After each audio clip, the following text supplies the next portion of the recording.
Cette vidéo vous est présentée par la boutique de Dicehall.com, les prix les plus bas sur vos jeux de société favoris.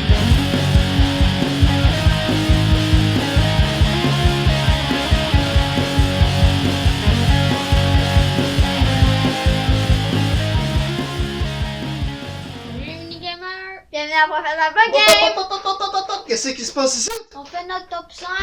Comment ça, votre top 5? Faites sans moi. Ouais? Non, ben non, je vais le faire avec vous. Oh. Ben oui. Non. Ben oui, un supporter. Sur notre campagne Patreon, un supporter qui a demandé ça, que les enfants fassent un top 5 pour qu'on voit c'est quoi vos jeux du moment. Puis qu'est-ce qu'on ferait pas pour nos supporters Patreon, hein? On ferait tout pour eux. Fait que là, on va faire un top 5. Puis pour faire le top 5, je vous ai posé une question. La question, c'est, on s'en va sur une île déserte. On amène toute la famille, il y a une cabane avec une table, puis on peut jouer à des jeux, mais on peut juste amener 5 jeux. C'est quoi les 5 jeux que t'amènes sur cette île-là? Là, on part, je sais pas, 2 ans. Fait que pendant 2 ans, c'est ces 5 jeux-là. Fait que ça doit des jeux que t'aimes, puis que t'es sûr que tu vas rejouer. Fait que là, c'est ça la question. Puis pour faire notre top 5, on va commencer par Olivier. Alors, Olivier, ton numéro 5, c'est Zombie Kids Evolution. Oui, Evolution ici, Zombie Kids Evolution, parce qu'on ouvre des enveloppes dedans le jeu. Oui, c'est un jeu où on défend notre école contre une attaque de zombies. Les professeurs sont devenus zombies, ils essayent d'envahir l'école, puis là, nous autres, on défend notre école. Puis pour les empêcher d'arriver, pour gagner une partie, il faut bloquer les 4 entrées de la barrière. Qu'est-ce que t'aimes dans Zombie Kids Evolution? J'aime tuer des zombies, travailler en équipe, coller des collants puis ouvrir les enveloppes. T'aimes ça, le feeling d'ouvrir les enveloppes, découvrir les affaires nouvelles, ça c'est vraiment le fun dans le jeu. Puis, ben, combattre des zombies, hein. Qui aime pas ça, combattre des zombies? Puis le jeu c'est assez simple que tu fais juste déplacer ton zombie dans une case où tu as le droit d'aller et tu tues tout de suite les zombies. Oh, notre zombie, non, nos bonhommes. On déplace notre bonhomme, puis on tue le zombie qui est dans la classe, ou dans le local où on s'en allait. Puis là, après ça, il y a des petits pouvoirs, des affaires qu'on va ajouter avec les nouvelles cartes. Attention tout le monde, le numéro 4 d'Olivier, c'est... Qui perd gagne! Dans ce jeu-là, il y a 11 images. On fait 4 rondes de jeu avec 11 images, puis on doit faire des paires avec les images. Je mets la paire 1 avec la paire 2, la paire 5 avec la 10. Puis là, tu dois trouver des raisons logiques pour mettre des images ensemble, la même couleur, ça se mange, c'est des animaux. Puis, quand que tout le monde a fait ses paires, on les compare avec les autres, et surtout, on s'explique pourquoi on a fait les paires, et on fait des points si d'autres joueurs ont les mêmes paires que nous. Qu'est-ce que t'aimes dans Qui perd gagne? J'aime ça faire les paires, les expliquer parce que parfois je fais des choses un petit peu niaiseuses. Des fois, il fait des associations farfelues, mais il est quand même bon, Olivier, pour faire des associations que les autres y ont.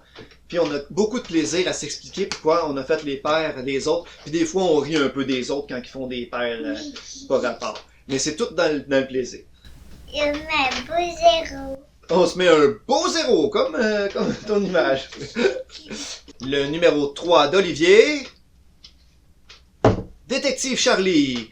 Dans Détective Charlie, c'est un jeu coopératif. On contrôle le détective Charlie qui est... C'est quoi l'animal, le détective Charlie? Un chat. C'est un chat, c'est un détective chat.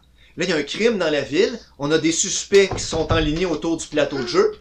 Et ils ont toutes des caractéristiques spécifiques. En se promenant dans la ville, on va interroger différents témoins. En fait, c'est différents témoins qu'on interroge un à la suite de l'autre. Et on obtient des indices pour déduire, éliminer c'est qui les suspects.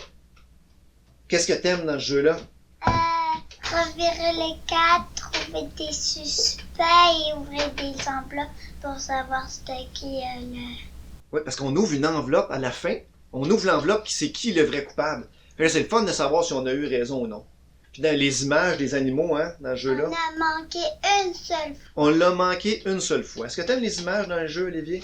Ben, tous les animaux sont mignons, ils ont tous des beaux noms qui vont avec leur personnage. C'est un bon jeu pour pratiquer comme la lecture, puis les... C'est parce qu'on a comment les enfants ils ont à l'école des compréhensions de lecture, puis déduire des choses dans le texte pour faire de l'inférence. On va passer au prochain top. Le top 2, Olivier! Dixit! On l'a fait tomber. Dans Dixit, on a chacun des cartes dans nos mains. On a 6 cartes dans nos mains avec plein d'images. Puis, à tour de rôle, on doit donner un indice et mettre une carte à l'envers sur la table avec une image. Notre indice, c'est pour aider les autres joueurs à trouver c'est quelle notre carte, mais tous les autres joueurs, ils mettent aussi une carte qui a rapport selon eux à cet indice-là. Puis là, une fois que tout le monde a dévoilé ses cartes, on sait pas qui a mis quelle carte, les autres joueurs, ils votent pour savoir c'est quelle la carte que toi t'as mis. Faut que le plus de monde possible doivent deviner c'est quelle ta carte, sauf une personne, parce que si tout le monde trouve ta carte, ton indice était trop facile. Si personne trouve ta carte, ton indice était trop difficile.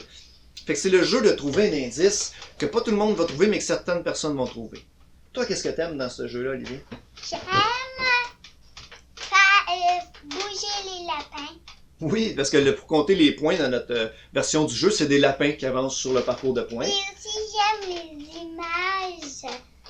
Oui, il y a beaucoup d'images originales. Les indices et tout. Oui, t'aimes ça, toi, en regardant tes images, trouver quel indice dans chaque image il y a, hein?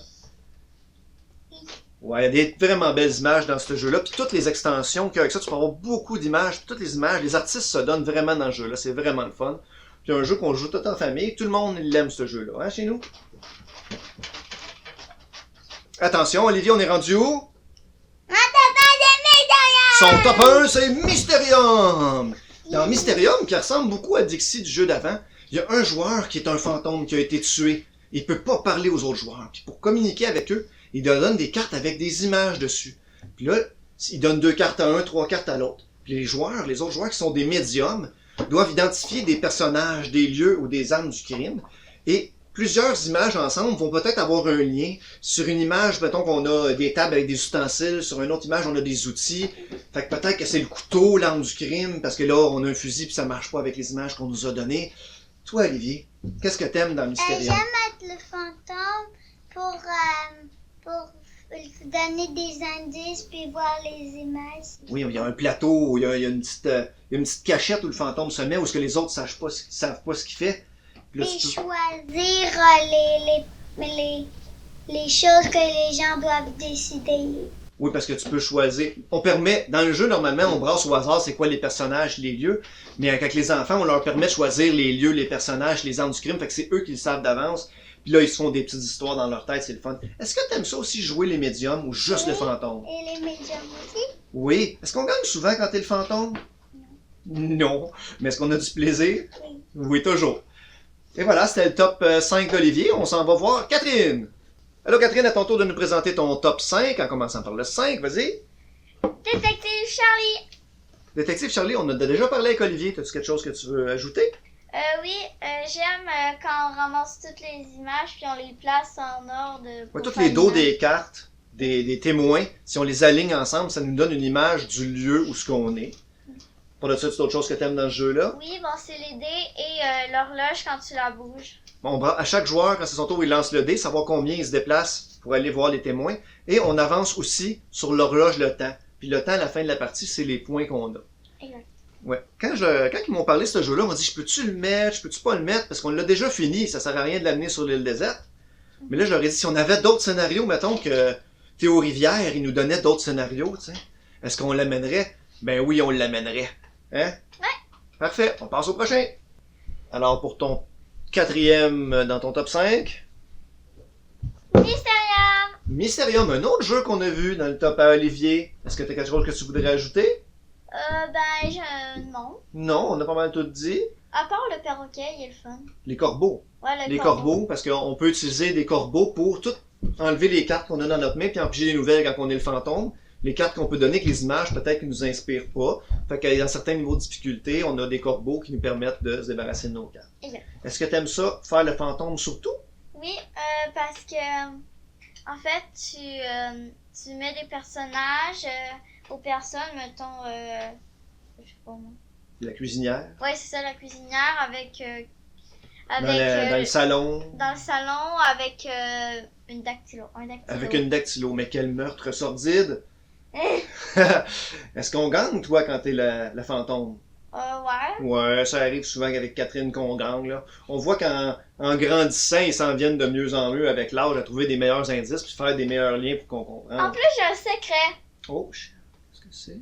Ben, je peux pas te le dire parce que sinon tu vas gagner à chaque fois. Ah! On peut pas vous le dire. Si je me bouche les oreilles puis tu le dis aux auditeurs, c'est correct? Oui. Ok, vas-y.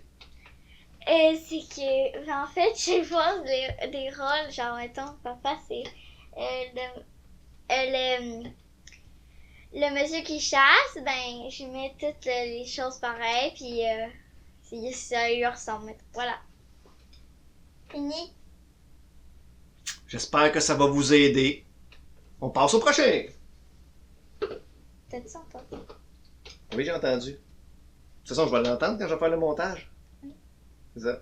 Ah, merde. Et ton numéro 3, c'est... Block Ness. Block Ness, hein? Un jeu qu'on n'a pas vu encore dans le top à Olivier. Une chance, hein? Exactement. Exactement. Sinon, j'en ai dit, c'est ça. Sinon, on n'en ferait pas pour chacun des enfants. Exactement. Bon, dans Block Ness, on a chacun le contrôle d'un monstre marin et on pose des segments de son corps sur un plateau avec des trous. Puis là, les segments ont une certaine hauteur. Puis là, à la fin, ça fait un plateau où plein de segments de monstres marins sont un par-dessus l'autre sur le plateau. Là, il y a des règles de placement. Tu peux pas passer en dessous d'un autre serpent. Fait que là, on essaie de bloquer les autres joueurs pour pas qu'ils avancent. Puis mettons que le prix d'égalité est pareil. Mettons que t'as plus de pièces avec une autre personne qui a plus de pièces. Mais c'est lui qui a la tête la plus haute qui gagne. Ouais, le bris d'égalité à la fin, pour gagner, c'est celui qui a réussi à placer le plus de pièces. Exact, ça c'est fun. Ça arrive souvent qu'il y a des bris d'égalité à faire. C'est celui qui a, comme tu dis, la tête la plus haute. Donc, si tu vas essayer de te réserver dans ta stratégie ton morceau qui est le plus haut pour essayer de le placer à la fin, parce que comme ça, tu vas peut-être mettre la tête sur ton bonhomme le plus haut. Mais ton morceau le plus haut, peut-être qu'il va à un moment donné te déprendre d'une situation difficile ou ce que t'es. Fait que tu as des petits choix à faire. Hein? Toi, qu'est-ce que t'aimes dans ce jeu-là? Ben, comme j'ai dit, lui, le prix d'égalité. Le bris d'égalité, ouais. Ouais, le prix d'égalité à la fin. Aussi, ben, j'aime les couleurs. Moi, je suis souvent le mauve. Chaque couleur a des morceaux différents. Oui. Puis, ben, c'est ça. Ça fait un beau résultat à la fin, hein, Ouais. quand tous les serpents, les monstres marins sont emmêlés. Ben, en fait, les personnes n'ont pas les mêmes morceaux, mais ils sont tous de la même hauteur. Là, plus haut, il est dans la même hauteur, ouais. C'est ça, c'est toutes des coches d'auteur qui sont pareilles, c'est juste la longueur qui change. Parfait. Eh bien, on passe au prochain. Alors, tu me présentes, Catherine, tu nous présenter ton top 2. Dragomino! Dragomino, le petit frère de King Domino. Dans Dragomino, on place des tuiles domino avec 2 paysages dessus. Et quand on connecte, on peut connecter tous les dominos comme on veut, mais quand on connecte des paysages pareils, on va chercher un œuf correspondant au paysage dans le centre. Comme ceci. Celui-là, il est connecté, mettons. Puis, mettons, le sable il est connecté, ben, tu reçois un œuf de sable. Ouais. Puis dans les œufs, ben, quand tu la revires, t'as soit un dragon, soit un œuf cassé. Quand t'as un dragon, mais c'est ça les points à la fin de la partie, t'additionnes tes dragons que t'as eu puis tu fais des points. Puis Mais- quand t'as un œuf cassé, ben, tu reçois la maman dragon. Puis la maman dragon, elle vaut un point à la fin de la partie pour celui qui l'a eu, le dernier qui l'a eu, mais c'est aussi ce qui détermine le premier joueur. Ben, lui qui l'a à la fin. Ouais, celui qui l'a à la fin fait un point. Qu'est-ce que t'aimes dans Dragomino? Ben, c'est ça, la maman dragon qui donne un point. Et, ben, les petits dragons à côté, ils sont trop mignons. Ouais, fait que Catherine dans Dragomino, c'est vraiment la thématique qui vient la chercher, hein? Oui. Parce qu'elle est capable de jouer à King Domino. Elle n'a pas de misère à jouer à King Domino, mais King Domino, c'est peut-être un peu plus long. Ouais. La thématique vient peut-être moins le chercher. Fait que Dragomino, son numéro 2. Catherine, ton top 1! Ouais, wasabi. Wasabi! Wasabi, c'est un genre de Uno avec des dés, qu'on doit se débarrasser de nos dés au lieu de se débarrasser de nos cartes. Quand on lance les dés, c'est possible, selon le résultat, de le donner à d'autres joueurs, de piger des cartes ou d'avoir le symbole W pour jouer des cartes qu'on a dans nos mains. Avec Comme les... le début de wasabi, c'est un W. Exact. Puis avec les cartes, qu'est-ce qu'on peut faire? Ben, mettons, bloquer une personne pour jouer, qui passe son tour, ça veut dire casser des dés, ou échanger des dés ou des cartes. Quand on avec casse des des dés, personnes. on les enlève de la partie. Exact. Fait que ça fait moins de dés qui circulent. T'sais. Fait qu'à un moment donné, la partie, elle va terminer. Puis T'sais. tu peux donner des dés à des personnes. Tu peux donner des dés, échanger les dés entre les joueurs, échanger les cartes. Ouais, c'est Fait ça. qu'il y a beaucoup d'interactions dans ce jeu-là. À chaque fois que tu joues une carte, tu interagis avec les autres. Donner des dés, c'est drôle. Là, tu fais de la peine aux autres joueurs. Tu ris. Hein? Mais ça, c'est pas la thématique qui vient me chercher. La thématique parce que de j'aime pas sumo, trop. là. J'aime pas trop. Non, la thématique de sumo, là, les messieurs. Non, mais même si, par exemple, les images sur les cartes des sumos qui écrasent un dé ou qui écrasent un autre joueur, c'est clair qu'est-ce que ça fait, par exemple. Oh, ouais. Mais toi, ce que t'aimes dans ce jeu-là, c'est quoi d'abord? Ben, passer les dés et donner des dés. Ben, genre, C'est un jeu qui se joue vite, ouais, c'est avec ça, des dés, puis qu'on a du fun dans nous autres à se passer les dés, puis à chaque fois qu'on joue une carte, il y a une interaction. Exact. C'était le top à Catherine! On va y aller avec Alexandre! je vous prépare tout de suite. Alexandre, 13 ans. C'est pas les mêmes jeux. Alors, Alexandre, ton numéro 5. Straw. Straw. Dans Straw, c'est un petit jeu de cartes. Facile, quand même. Où on doit mettre chacun notre tour une carte sur le dos d'un chameau. Si on fait dépasser 50, en additionnant les cartes qui sont dessus, celui qui a fait dépasser le chameau, il perd, et tous les autres joueurs comptent les points avec les cartes qu'ils ont dans leurs mains. Il y a des cartes spéciales qui font changer le tour de jeu, déterminer la valeur qu'on veut, des valeurs négatives avec des tapis volants. Bref, ça se joue quand même assez vite, c'est petit, et ça se transporte très bien. Qu'est-ce que t'aimes dans ce jeu-là, Alexandre? Ben, c'est que c'est le fun parce que c'est un jeu de party, on peut jouer avec plein de personnes. Jusqu'à 6. Ouais, les grands-parents, ils aiment ça. Puis, c'est vraiment cool parce qu'il y a des mathématiques, puis j'aime ça les mathématiques.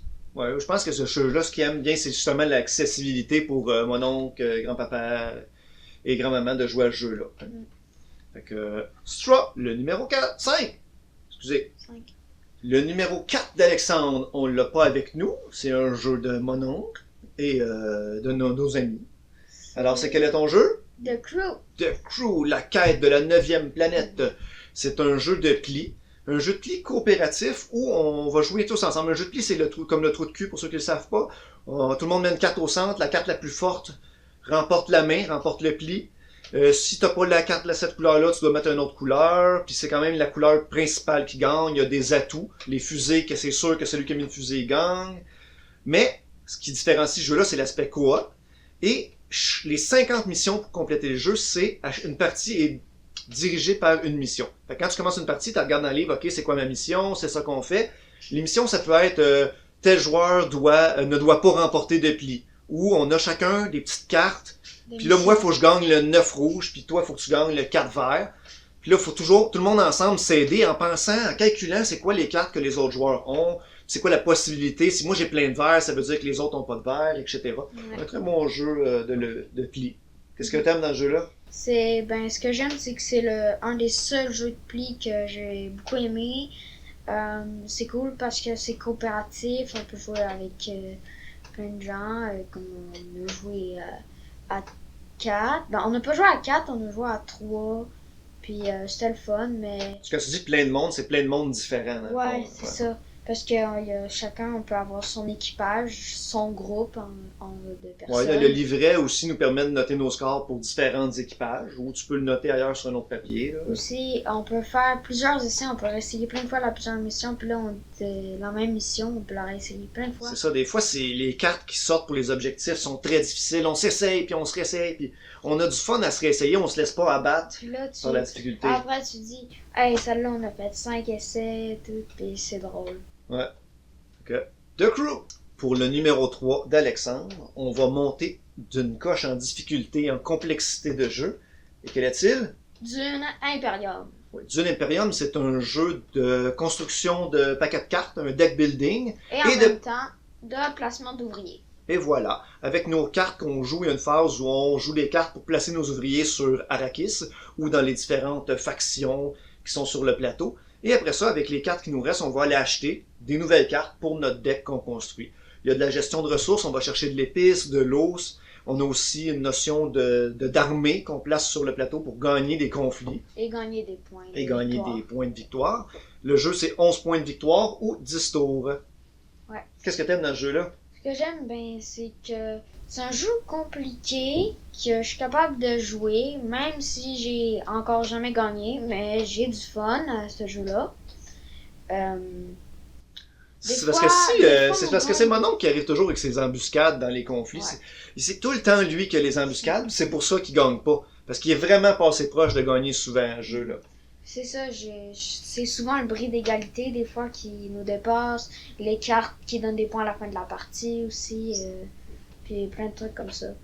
Puis aussi, c'est deux mécaniques que j'aime, le placement d'ouvriers et le deck building, c'est des mécaniques que j'aime beaucoup. Ouais. C'est le fun aussi dans ce jeu-là, ben chaque joueur a un personnage différent, ouais, avec des habiletés. C'est avec des habiletés différentes, fait que d'une partie à l'autre, tu explores différentes stratégies. Et on a aussi les images du film de Denis Villeneuve qui s'en vient dans ce jeu-là. Ouais. C'est le fun. Le numéro 2 d'Alexandre. Near and Far. Near and Far est un jeu dans le même univers que Above and Below, oui, il me reprend parce que je me suis trompé. Above and Below, un jeu de Ryan Lockhart. C'est un jeu qui est très thématique parce que dans ce jeu-là, on va aller explorer une carte dans un livre. Puis il y a qui est des différent. quêtes. Et il y a des quêtes. Et c'est les quêtes qu'on va dans un autre livre, lire les quêtes. Puis là, les quêtes peuvent nous déclencher des sous-quêtes qu'on doit faire plus tard avec des histoires entre les deux. Puis là, on doit faire des choix dans ces quêtes-là. Est-ce qu'on utilise l'habileté ou la force pour résoudre ça? On peut avoir découvert des mots-clés qui vont nous faire découvrir des nouvelles portions de l'histoire. Puis notre but, enfin, en tant qu'explorateur de cet univers-là, c'est de trouver une ruine perdue qui va pouvoir réaliser notre plus grand souhait.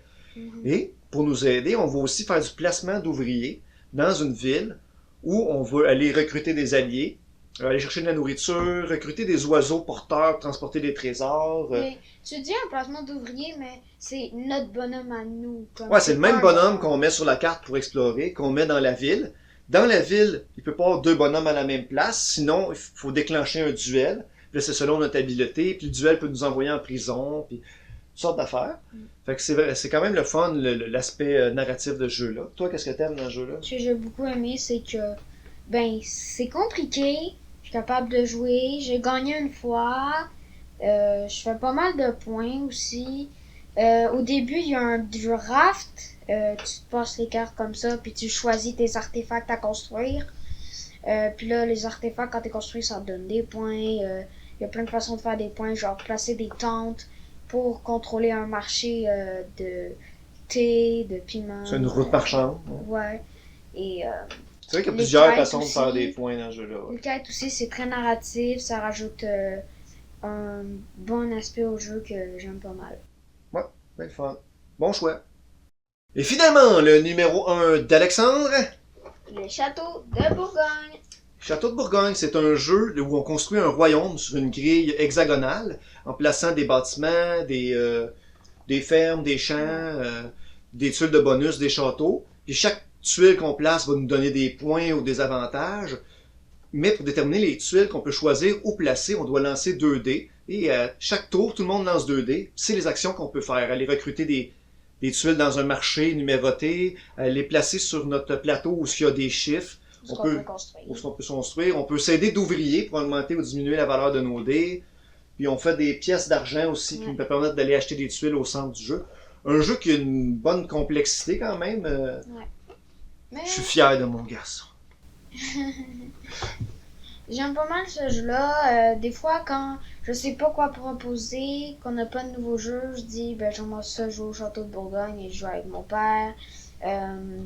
C'est cool parce qu'il y a les mines qui donnent des pièces d'argent. Faut être stratégique sur quelle chose on va acheter et où est-ce qu'on les place.